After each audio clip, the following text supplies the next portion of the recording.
রাসূলুল্লাহ সাল্লাল্লাহু আলাইহি ওয়াসাল্লাম বলেছেন, সব সময় ওযুর সাথে থাকার চেষ্টা করবে, কেননা যার মৃত্যু ওযু অবস্থায় হবে তাকে শহীদের মর্যাদা দান করা হবে।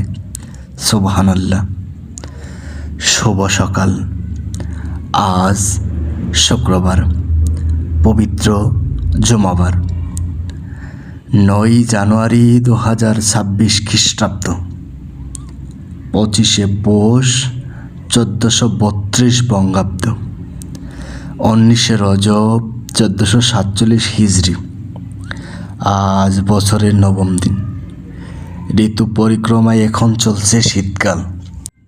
9 জানুয়ারি বাঙালি ব্রিটিশ বিরোধী স্বাধীনতা আন্দোলনের শহীদ বিপ্লবী রামকৃষ্ণ রায়ের শুভ জন্মদিন। শুভ হোক সারাদিন।